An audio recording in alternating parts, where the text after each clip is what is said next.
நான் 6th to 12th வரைக்கும் Tamil book நல்லா அட்டை டு அட்டை நல்லா தரவாக படித்து வச்சுருக்கேன். ஆனால் என்னால் எக்ஸாமில் மார்க் ஸ்கோர் பண்ண முடியலை அப்படின்னு நினைக்கிறீங்களா? அப்போ இந்த வீடியோ பதிவு உங்களுக்கு தான். இந்த வீடியோவை முழுமையாக பாருங்கள். Hello friends, welcome to JTK tips. நான் உங்கள் கீர்த்தி. ஸோ இப்போ வாங்க டைரெக்டாக வீடியோக்குள்ளே போயிடலாம்.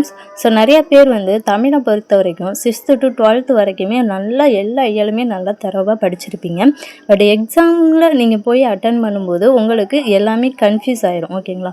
இப்போ உள்ள நியூ சிலபஸ் படி நமக்கு தமிழில் 85% 85 மார்க்ஸ் பார்த்திங்கன்னா நமக்கு இலக்கணத்தில் தான் கேட்குறாங்க. ஸோ மோஸ்ட் பார்த்திங்கன்னா நம்ம இலக்கணத்துக்கு தான் ஃபஸ்ட்டு இம்பார்ட்டன்ட் கொடுத்து படித்தாகணும். ஓகேங்களா? ஸோ அதுக்கு நீங்கள் என்ன பண்ணணும் அப்படின்னா, முதல்ல 6th to 12th வரைக்கும் உள்ள எல்லா இயல்லையும் உள்ள இலக்கண பகுதியை நல்லா படிங்க. ஓகேங்களா? ஸோ அதில் புக் பேக்கில் உள்ள எல்லாத்தையுமே முதல்ல நல்லா படிங்க. ஸோ அப்படி நீங்கள் 6th to 12th வரைக்கும் உள்ள இலக்கண பகுதியை ஃபுல்லாக கம்ப்ளீட் பண்ணிட்டீங்க அப்படின்னா, இலக்கணத்துலேருந்து நீங்கள் மோஸ்ட்லி எல்லா டாப்பிக்குமே கம்ப்ளீட் பண்ணியிருப்பீங்க. ஸோ அதுக்கப்புறமா நீங்கள் முடிச்சிட்டிங்க, ஒன்ஸ் நான் புக்ஸில் உள்ள எல்லா இலக்கணமே ஃபுல்லாக கம்ப்ளீட் பண்ணிட்டேன் அப்படின்னா, ஸோ அதுக்கப்புறமா நீங்கள் அவுட் சோர்ஸ் படிங்க. இலக்கணத்தை பொறுத்த வரைக்கும் நம்ம முதல்ல கான்செப்டில் நல்லா தரவாக இருந்தோம் அப்படின்னா எந்த ஒரு கொஷின் கேட்டாலும் நம்மளால் ஆன்சர் பண்ண முடியும். ஸோ அதனால் முதல்ல நல்லா இலக்கண பகுதியில் கான்செப்டை முதல்ல நல்லா புரிஞ்சுக்கோங்க. ஸோ அதுதான் ரொம்ப முக்கியம். நமக்கு 6th to 12th வரைக்குமே பார்த்திங்கன்னா சிலபஸில் கவர் ஆகக்கூடிய எல்லா இலக்கண பகுதியுமே ஃபுல்லாகவே கவர் ஆகிருக்கும். அது மட்டும் இல்லாமல் கொஞ்சம் எக்ஸ்ட்ரா பாயிண்ட்ஸ் எல்லாம் நம்ம அவுட் சோர்ஸில் படிக்கிற மாதிரி இருக்கும். ஸோ ஃபஸ்ட்டு நீங்கள் மோஸ்ட்லி இம்பார்ட்டன்ட் ஸ்கூல் புக்ஸ்க்கு இம்பார்ட்டன்ட் கொடுத்து படிங்க. ஸோ அதுதான் ரொம்ப முக்கியம். அதுக்கப்புறமா நீங்கள் அவுட் சோர்ஸ் படிக்கிறதுக்கு ஸ்டார்ட் பண்ணிடுங்க. ஓகே, நான் இப்போ 6th to 12th வரைக்குமே இலக்கணம் ஃபுல்லாக கவர் பண்ணிட்டேன், அதே மாதிரி அவுட் சோர்ஸும் முடிச்சிட்டேன் அப்படின்னா, முடிஞ்ச அளவுக்கு நிறைய யூடியூப் சேனலில் பார்த்திங்கன்னா தமிழுக்குன்னே ஃப்ரீ டெஸ்ட் பேட்ச் கொடுக்குறாங்க. ஸோ முடிஞ்ச அளவுக்கு ஃப்ரீ டெஸ்ட் பேட்சே நீங்கள் அட்டன் பண்ணி பாருங்கள். ஸோ நிறைய சேனலில் ஃப்ரீ டெஸ்ட் பேட்ச் கொடுக்குறாங்க.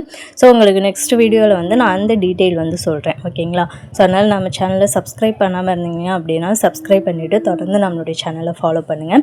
ஸோ நீங்கள் ஒன்ஸ் எல்லாத்தையும் கம்ப்ளீட் பண்ணதுக்கப்புறம் டெஸ்ட்டு அட்டன் பண்ணி பாருங்கள், ப்ராக்டிஸ் பண்ணி பாருங்கள். இலக்கணத்தை பொறுத்த வரைக்கும் நம்ம ஒவ்வொரு கொஸ்டினும் நல்லா ப்ராக்டிஸ் பண்ணும்போது தான் அந்த கான்செப்ட்டு இன்னும் நமக்கு நல்லா தெளிவாக புரியும். ஓகேங்களா? அது மட்டும் இல்லாமல் ப்ரீவியஸ் இயர் கொஸ்டின்ஸையும் எடுத்து நீங்கள் ப்ராக்டிஸ் பண்ணி பாருங்கள். அதுதான் ரொம்ப முக்கியம்.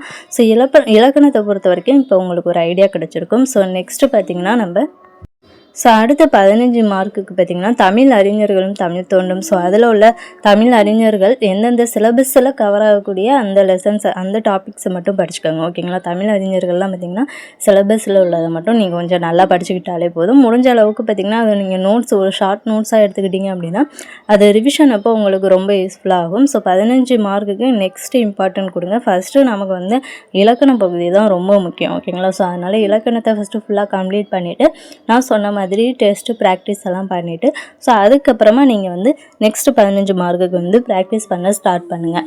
ஸோ இந்த மெத்தடில் ஃபாலோ பண்ணிங்க அப்படின்னா தமிழில் நம்ம நல்லாவே மார்க் ஸ்கோர் பண்ணலாம். ஸோ முடிஞ்ச அளவுக்கு இந்த மெத்தடை ஃபாலோ பண்ணி படிங்க, உங்களுக்கு ரொம்பவே யூஸ்ஃபுல்லாக இருக்கும். ஸோ நான் இப்படி தான் ஃபாலோ பண்ணி படிச்சுக்கிட்டு இருக்கேன். ஸோ நான் பார்த்திங்கன்னா 6th to 12th வரைக்கும் தமிழில் உள்ள எல்லா இலக்கண பகுதியும் ஃபுல்லாக கம்ப்ளீட் பண்ணிவிட்டு இப்போ அவுட் சோர்ஸ் படிச்சுக்கிட்டு இருக்கேன். ஸோ இந்த மெத்தடில் படிக்கும்போது அதாவது ஸ்கூல் புக்கை ஃபஸ்ட்டு நம்ம படிச்சுட்டு அதுக்கப்புறமா அவுட் சோர்ஸ் படிக்கும்போது நமக்கு கொஞ்சம் படிக்கிறதுக்கு ஈஸியாக இருக்கும். ஸோ அதனால தான் ஃபஸ்ட்டு ஸ்கூல் புக்கை முதல்ல முடிச்சுட்டு அதுக்கப்புறமா அவுட் சோர்ஸ் படிங்க அப்படின்னு சொல்கிறது. ஸோ ஒன்ஸ் நல்லா ஸ்கூல் புக்கை கம்ப்ளீட் பண்ணிவிட்டு அதுக்கப்புறமா அவுட் சோர்ஸ் படிங்க. ஓகேங்களா? இந்த வீடியோ பதிவு உங்களுக்கு யூஸ்ஃபுல்லாக இருந்துச்சு அப்படின்னு நினச்சிங்கன்னா அந்த வீடியோக்கு ஒரு லைக் பண்ணிட்டு மறக்காமல் நம்ம சேனலையும் சப்ஸ்கிரைப் பண்ணிக்கோங்க. நெக்ஸ்ட் வீடியோவில் பார்க்கலாம். Thank you to all.